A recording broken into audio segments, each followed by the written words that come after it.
Hi, everyone, and welcome to the Miss Canada Globe Productions Facebook page.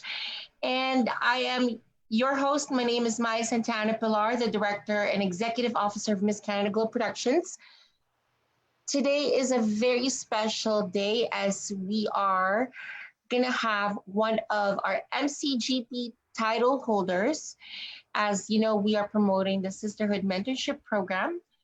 And she is no other than Alexa Gabriel, our reigning Miss Teen Canadian Petite International.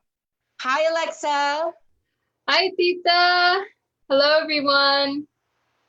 That's good to hear. So, Alexa, kindly introduce yourself to our audience. Yes. Hello, everyone. My name is Alexa Gabriel, and I'm your Miss Teen Canadian Petite International 2020 title holder. So, Alexa, how are you doing today? I'm doing pretty good, actually. How are you doing, Tita? I'm good. I'm good. That's good. I've had enough of the pandemic and the quarantine, and just life in itself with this. It's already too much, but hopefully in God's time, everything will be okay because it has affected our trip to El Salvador. But it's going to happen in God's time. Yes. So, Alexa, let's talk about your life because I'm sure everybody wanted to know about who Alexa Gabriel is. So, as everybody know, Alexa Gabriel is the first Canadian with autism that has been crowned as Miss Teen Canadian Petite International. So, and this has been her advocacy. So let's talk about you and how you grew up and how are you coping with autism. Sure. Thank you, Tita Maya. And me and my other brother, my brother Jared, we were diagnosed with autism at age when we were 2 years old. Living with autism, it never really bothered me, and it never really bothered us. And we always knew that we were very different. We were a very different family. We were raised differently.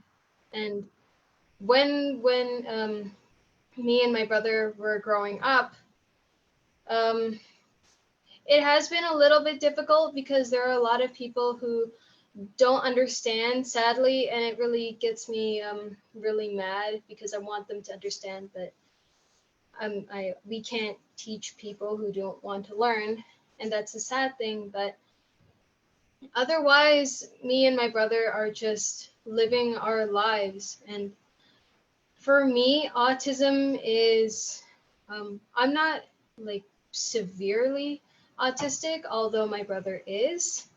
But for me, autism, I don't see it as a disability. I see it as an ability, and it makes me motivated to push myself and try new things.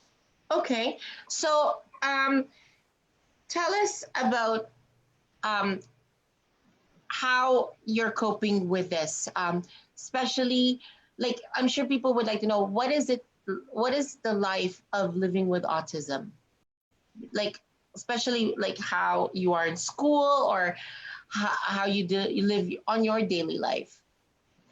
Okay, well, growing up, I was struggling in school.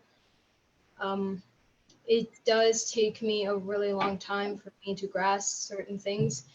Like for the longest time, ever since I was little, from elementary to high school recently, last year, I couldn't grasp mathematics, and it was very hard for me to keep up. Like I had a helper through elementary school, and school was very difficult for me. And with my brother, he went into a special class, and he still is. And for academics, it's difficult because I have to work really, really hard in order to succeed. I have to try harder than anybody else. And it is a little, well, not a little, it's all very, very challenging. But I just push myself as much as I can in order to succeed. Well, I'm seeing you right now, Alexa, like, and I'm sure other people, when they look at you, they wouldn't even know that you have autism. And the fact that you are out there making a difference for yourself and paving a way, um, for a lot of people who are living, um, with autism, and being a role model is so important. And I can tell you this because this is also close to my life. I have a nephew and I interviewed him. I don't know if you watched it. His name was Ron. And he is so smart. Like, he can even tell a birthday, the age of the person, just like that, if you give him the year and everything. So I think like everybody who's living with autism has a special talent and, um, intelligence that they can actually, cover. So I'm proud of you. I mean, I've seen you, and the first time I've seen you was actually in New York, the New York Couture Fashion Week. And when I saw you, I said to, Tito Ontoy, who was your director back then, was like, wow, that girl, she she knows how to walk the runway and she's so confident. I'm like, you wouldn't not know. People would not know just by looking at her that she's a special child. So right there, I wanted to tell you, I am so proud of you and I look up to you because you're doing so much. You're doing something to open the doors for all people who have autism. And with that, I thank you. Thank you, Tita. And thank you for teaching me. Okay, so let's talk about your life in pageantry because people would like to know, how did you get started, in the world of pageantry and fashion? So tell us something about that. Yes, so my first pageant was with Tito Antoy. That was when I was 13, and I thought pageantry was like tots and tiaras and like very over the top, and it's only like little children with tiaras and blonde hair, and I was never really exposed to that. My mom introduced me to pageantry, and I thought, why not? Sure, this could be fun. It was fun for me, although my last experience I was looked down upon a little bit. I was picked on, but it's over now. I had a really great time. And then I started to go a little bit more into fashion and how I present myself, especially after New York. It's just like, wow, all of these people are so fashionable. And it's just like, I want to dress up like that. I want to, present myself in like more like show myself with what I can do with fashion. And then how I got into MCGP is I saw an advertisement at my school for Miss Asia Globe, and then I went home, and then I searched up to see if there was any Miss Canada Globe, and there was. So I applied for that, and I had an amazing time, and I met so many great people, and I got to learn new things, and now I'm sitting here with my amazing title and an amazing opportunity. Okay, so tell us about your experience at the Nationals of Miss Teen Canada Globe. Um, what like if you can go and go back on time, how it all went for you? During the national competition, it was very overwhelming. Tito Kim, our instructor, was giving us lots of tips. He was training us to the core and just teaching us how to walk, how to present ourselves, talk to people, learn how to answer questions. It was very overwhelming, and sometimes I didn't know what to do. But I used up what I learned from my last pageant into helping me with the national competition training, and that's really much it. It was overwhelming, but it was also great because I got to learn the girls, like get to know them a little bit more. And so, what are the things that you've experienced during nationals? The fun parts and everything. Like, what did you do exactly throughout the week? Like what we do throughout that The week? pageant week, yes. Oh, okay. After the nationals, right? No, during the nationals. That Oh, whole week in Toronto, yeah. well, other than the training, we did get to explore Toronto and all of its like attractions. We got to eat at different foods, at different food places, excuse me. And we got to see different places of Toronto. And we got to drive around. And it really gives all of us a chance to like party on the party bus together, get to know each other a little bit better, and making friends throughout those trips and eating together. Oh, that's good.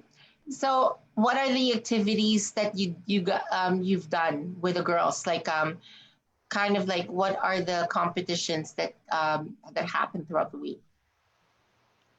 There was like the little competitions, right? Yes. So there was Miss Talent. There was Miss Talent. There was Miss Karaoke, Miss Salsa, Miss Disco, and um, I don't I don't remember what else. The fashion The shows. fashion shows, yes. Miss Maestrado. I remember those. And yeah, those are the ones that I Because remember. you guys did 3 days of fashion shows. Mm-hmm. So explain the process of that 3 days. So the 3 days was Tito Kim was picking out our dresses, seeing which one should we fit into, and we were just we got the runway out, like where we would walk, and then we would just practice our runway walks because pageant walks and model walks are very different. With pageant walks, you gotta swing the hips and you gotta smile and flirt with the audience. For modeling, it's different. You just gotta walk like just regular walk, and you don't smile as much because you're not selling yourself, you are selling the clothes and how someone would look in the clothes. So he taught us that. And other than being fitted into dresses, we also did fashion shows in our swimsuits. And there was also a really fun project where he would gather up recycled materials and we would make just an entire outfit out of those recycled materials. And we walked down the runway with those outfits. So basically, the girls not only learned how to walk in the runway, but to be a creative designer Yes, for outfits, right? So was it fun for you? it was so fun. It was awesome. Okay, so now that you with those things and you've won the national title and you've experiencing different another pageant as well, what would you say and how would you compare this experience with MCGP from other pageants that you have done? I think that MCGP, it's it's very different from other pageants. It's very educational, and it's it's amazing. It's an amazing opportunity, and it's also really fun because you're not also training, you are also having a really great time and getting to know other people and having amazing opportunities. And it's very educational because once you step out of MCGP, you will learn basic necessities of life, interview skills, learning how to talk to people, learning how to present yourself, and major confidence skills, which will be very helpful in life. So now that you're a national queen, um, tell us what your advocacy and what have you been doing with your title as What a title holder. I'm sorry.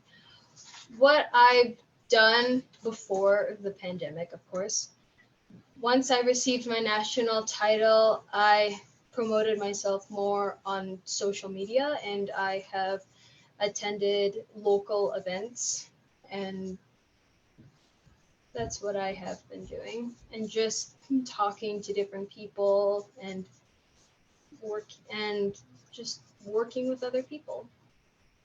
And how did you use this title with your advocacy of um, promoting difference of autism spectrum? What do you mean by that? So how did you use this title to make a difference in promoting your advocacy of autism? Mm, I use this title to promote my advocacy because yes, I do have autism, and I use this title as strength for me and for people, those out there like me who may have autism or another disability or syndrome. I am their role model, and they can see me as yes, their role model, and they can be inspired in order to go out there and go for their dreams. It's like, hey, if she can do that, I can do that as well. And that's a blessing. You're blessed to do that.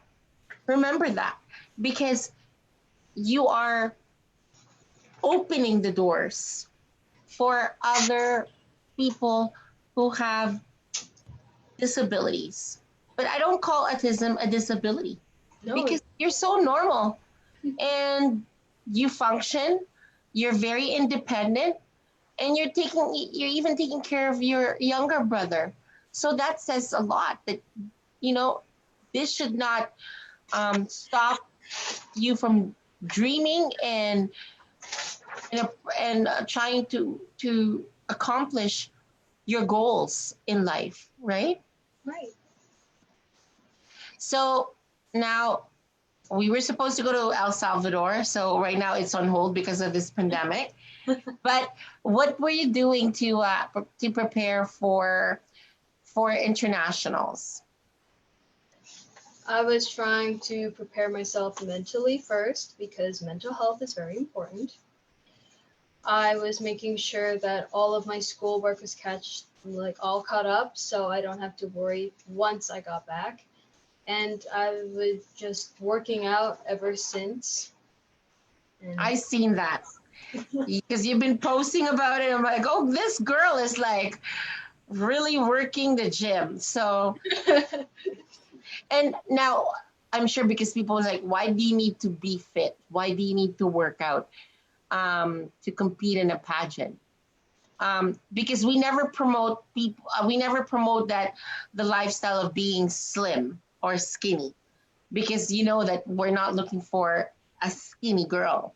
But why is it important to work out and live a healthy lifestyle? It's very important because if you're healthy physically, then you're also healthy mentally, because those two are even though they're very different, they connect. And it's very important to take care of yourself. You don't have to work out in order to be skinny. No, no, that's not good for yourself.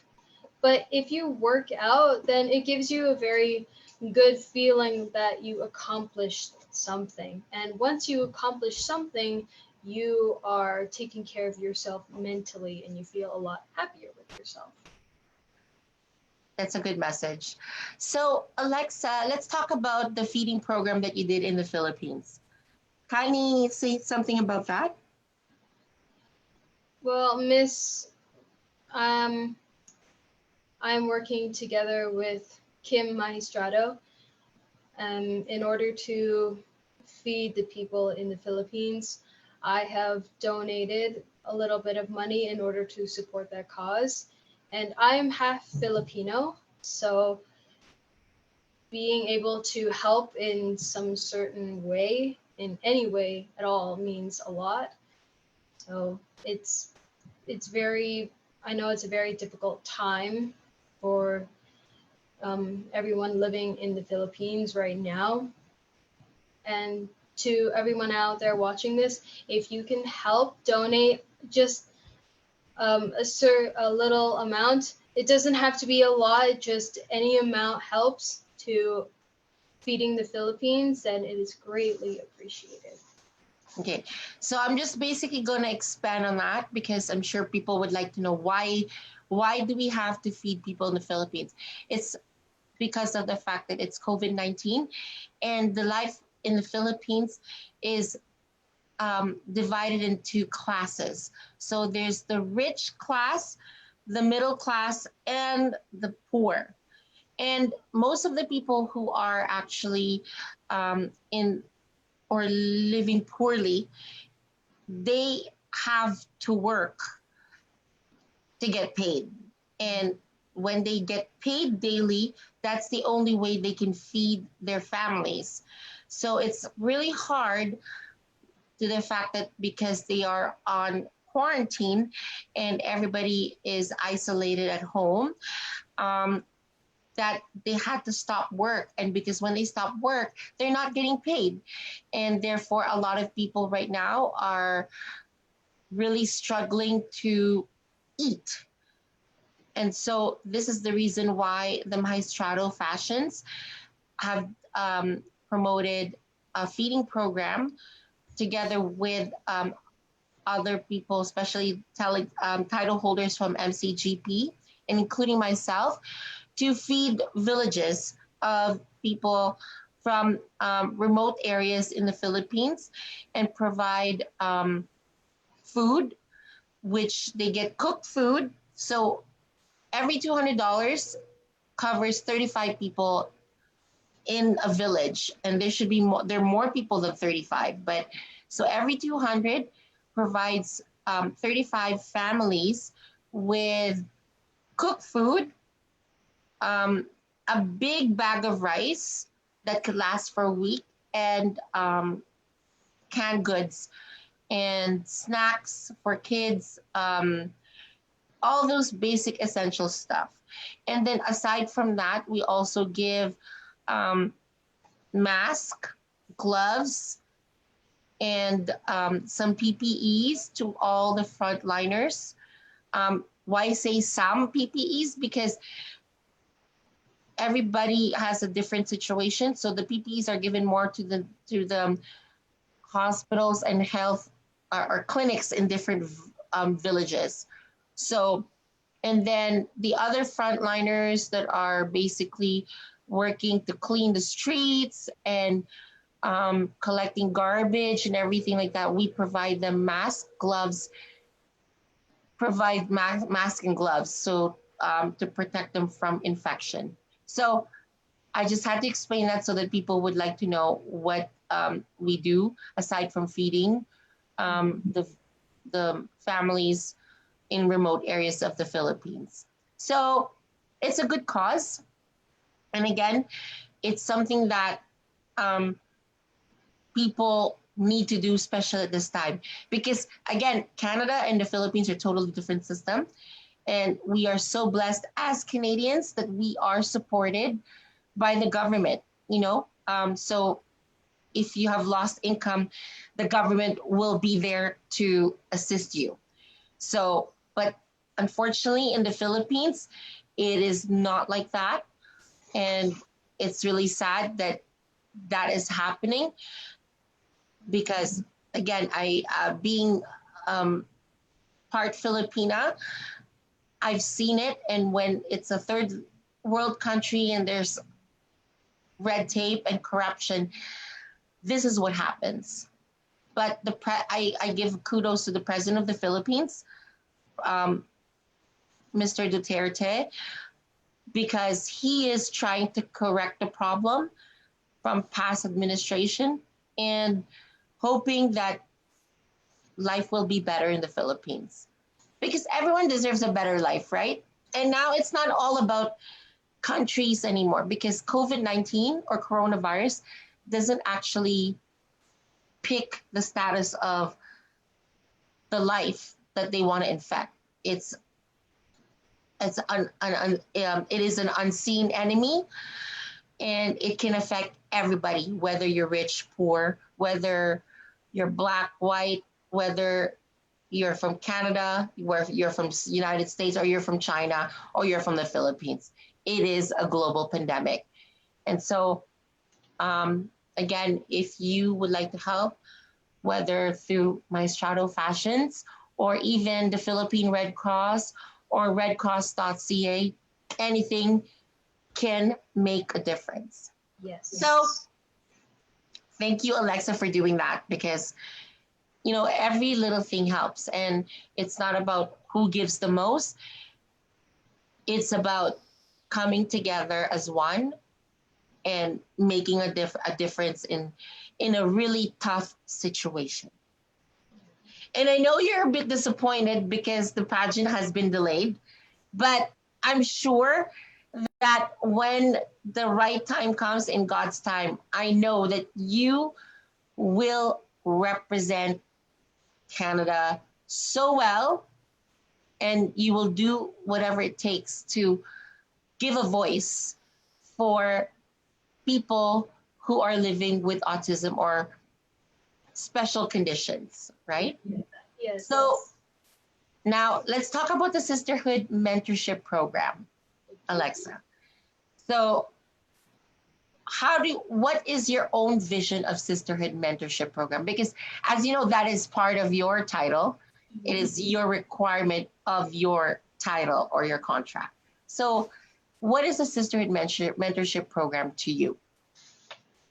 I believe the Sisterhood Mentorship Program is a program where you can empower women and women can mentor others and to help other people. Okay, because you've even mentioned that from your previous pageant and which was not MCGP, but before that, that you've experienced bullying and a lot of judging. But you've said that our pageant or MCGP was very different. Can you basically explain that? With MCGP, there is no requirements or anything of the sort. And with MCGP, you will get the help that you need, and the queens and all of the other girls and the directors, they're all there to help you when you really need it. And there is no such thing as bullying in the pageant, and if there was, then that would be dealt with immediately. There is no tolerance for anything of the sort. But you actually said that you've experienced the sisterhood. Mm-hmm. Yes, I did. Because the girls, your sisters were actually there for you. Can you actually explain that? Well, when I was overwhelmed and I was worried that, um, it was gonna be maybe a little bit difficult for me to get to know the other girls and be friends with them, but it was actually very easy for me because I like to talk to people, I like to make friends with others, and when I was overwhelmed and confused, I made friends, and the girls, they really helped me to just calm down and to make me feel better, especially the queens. They helped me a lot. So that is what you consider sisterhood mentorship. Yes. So what would you tell girls about being a sister? Can you please repeat the question?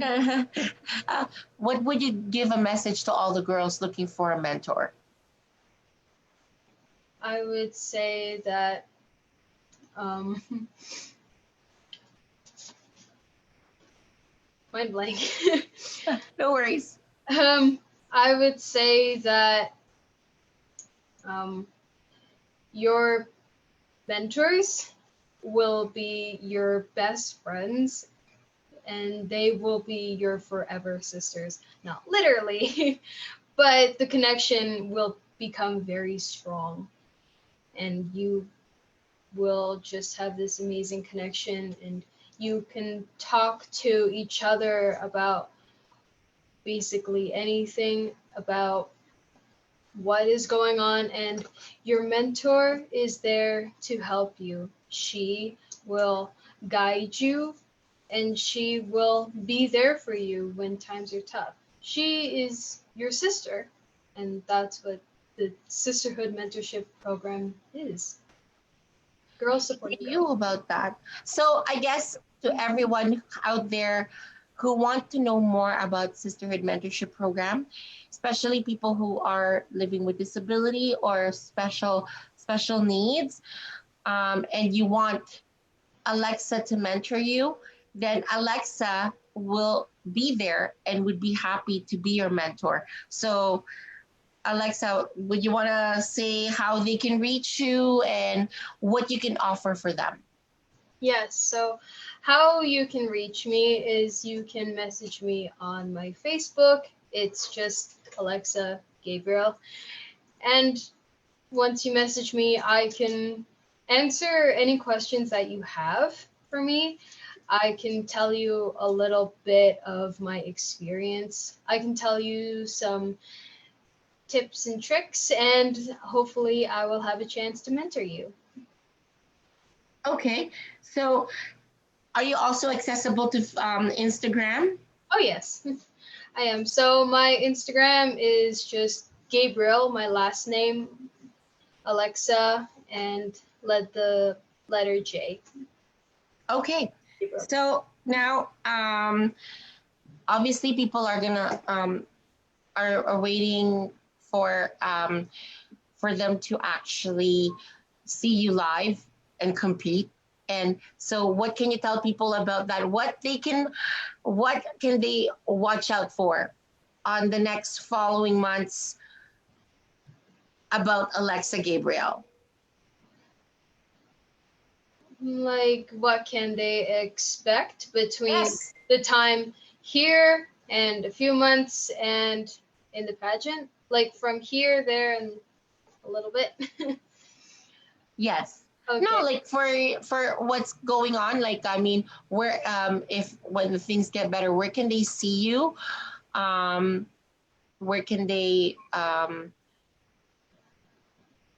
where can they see you? Where what else can they expect from you as a title holder or even as Alexa Gabriel? Well, once everything gets better, or even just maybe in a few weeks, what you can see from me is I will be trying to upload on Facebook and Instagram about my progress, and especially of my preparing for the pageant with my questions and my physique and everything like that. And also a little bit into my personal life. I do have a YouTube channel where I also feature my brother and my family, and that is basically just called Autistic Lifestyle, capital A for autistic, and then capital L lifestyle. And what you can see from me is just updates of what's been going on regarding pageants and what's been going on in my personal life. That's nice. And that's actually adding more awareness for people, especially who are living with autism. So, Alexa, thank you so much. And I'd like to ask you a closing statement, or who would you like to thank for in regards to your life and all the blessings that you're getting? I would like to thank my supporters for getting me this far, and for me to actually win at the Miss Teen Canadian Miss Teen International title. I'm very thankful for all the support, and I'm just very thankful for having this amazing opportunity and getting through it. I'm also very thankful for my mom and my dad for all of their endless support and for just helping me all the way through. Thank you. That's nice. And finally, a very nice message to all people who are living with autism or special needs. Yes, so don't give up. I know that things may be a little bit uncertain, but I can assure you things will get better. We are all in this together, and we will get through this together. And just keep living your life and be thankful for what you have, and be thankful for all of the support. And we are here for each other. So just don't give up, stay positive, stay happy. Thank you so much, Alexa, for your time and for spending time with me. I miss you dearly, and I'm looking forward to seeing you in Toronto soon so that we can go and have your competition. And again, very proud of you. Keep up the good work. Thank you, Tita, for having me, and I miss you too. Bye. Bye, Tita. Bye. Bye, everyone.